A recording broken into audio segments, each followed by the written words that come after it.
Let's break it down into 5 different questions. First, who are the people you want to sell to? These are your target customers. Second, what problems do these people have? This will lead you to create products and services. Third, where can you find people with these problems? This leads you to your marketing strategy. Fourth, how will you sell your services to these people? This is your sales strategy. Out of every other option in the world, why should they buy from you?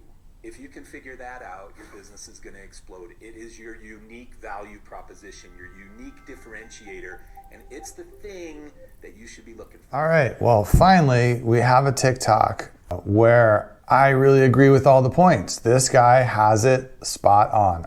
I think the very first thing you should think about when you're starting your business is, who are your customers going to be? You don't want to start a window washing business where you've thought of the service first and then you try to figure out who needs their windows washed. Really, the better way to think about it is, who are the customers that I'm going to target? Is it high-rise building owners? Is it residential business owners? Is it business property owners like car dealerships or something?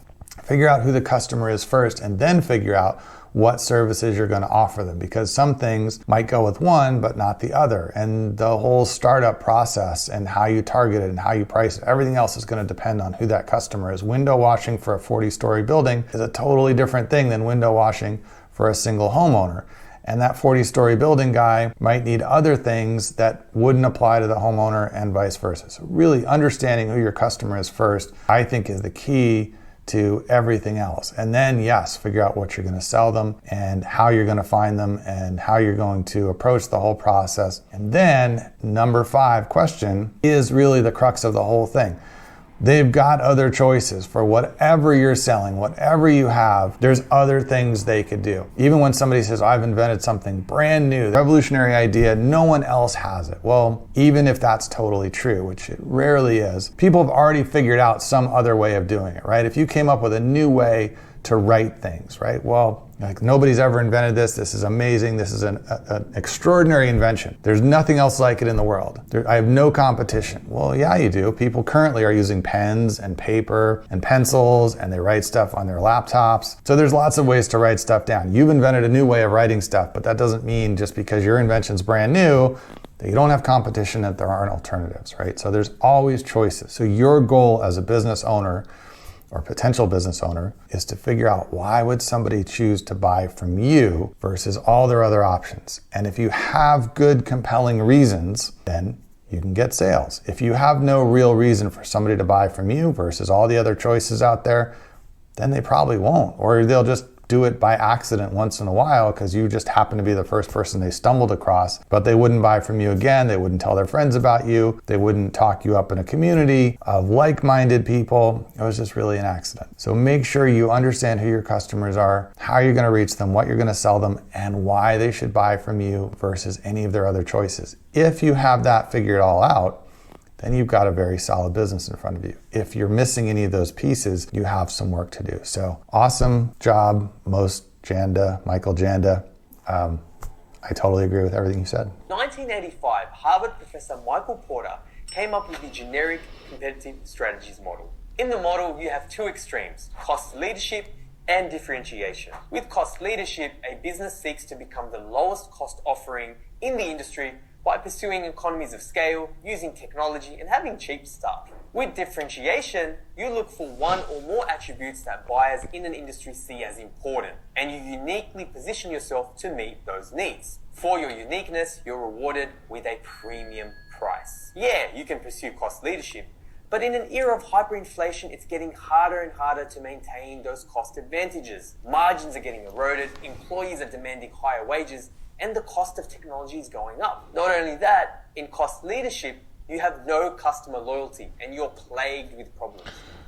Okay, I hadn't heard that particular take before on differentiation, but I have heard of Michael Porter, and he is pretty famous in the business world as being somebody who's given a lot of thought to how businesses can succeed. And on the surface of this, at least without thinking about it further, I don't have any argument with those 2 ways to kind of get ahead. There is, offering the lowest cost, but that only really makes sense if you can also have the lowest production cost, right? So the lowest price, have the lowest cost, that makes sense. Don't just cut your prices without really being able to do it any cheaper than anyone else just to try to gain business. That's a quick race to unprofitability and going out of business. You have to have some way that you can in fact survive and have good margins or even excellent margins, even when selling at a lower price than other people can do. Walmart does it because they essentially strong arm their suppliers into giving them very low cost that they won't give anyone else because they buy in such huge volumes. So that's Walmart's way of being able to compete on price just because of their size. Other businesses can compete on price because they have better technology or the patented process or something that lets them do things cheaper than anyone else, and so they can, even at offering a lower price, they can still be successful. But this is something that 99% of small businesses should not be trying to do because you don't have a cost advantage. You're a small business. So you want to go the other direction and find something that makes you unique or better than or specialized. And for that reason, you don't have to be a premium price. You don't have to be the other end of that where you offer a ridiculously high nosebleed price and only hope that there's a few customers out there that pay it. But you just don't have to be the lowest cost. You don't have to try to compete on price. You've got some other reason that people are willing to pay more than the lowest possible price to work with you or get your product because you've got something different, better than whatever their other options are. And that's what, the vast majority of small businesses should be focusing on, figuring out what their value is and then making sure the customers understand that so that they're not quibbling about the price. They're more excited about getting the solution that fits their exact needs. 3 business development tips that guarantee success. Competitive research within your sector is very important to understand the market that you're trading in. Don't be afraid to divert from the strategy if it's not working. Review what you're doing frequently just to make sure that the balance in your business is working out in the favor of the company. All right, there's 3 simple tips. That's all stuff I would agree with. Knowing what your competition is doing is definitely helpful when you're launching your business, and even as your business grows. If everybody in your industry starts changing the way they're doing things or what they're offering, you might want to understand why, and if that's something you need to do as well, or if they're doing it but not having much success or whatever. You don't want to be driven by what your competition is doing and always feel like you have to match and do exactly what they're doing, but you want to understand what's happening in your space. If you just kind of operate with your head down and never look up and never see what's going on, that's how you end up owning, a typewriter business and everyone else is buying desktop computers and you didn't realize things had shifted. So definitely be aware of what the competition is doing. And it's okay to pivot and change strategy as you go along, right? There are changes that are things that you should think about changing. Just because you've always done something a certain way doesn't mean that there is an opportunity to continue to improve. I hear from CPA firms or people who are working with CPA firms that go, oh, QuickBooks Desktop from 2008. That's, recent enough. You don't need to upgrade your software. All right, well, 2008 software is like 100 years old in, software years, which are like dog years, but even more. So if you're talking to somebody who's telling you that you don't need to improve the way you're doing things or that there's no reason to upgrade, I want to think twice about that advice, because chances are more likely they're just stuck in their ways rather than there really are no benefits to considering improving things as you go along.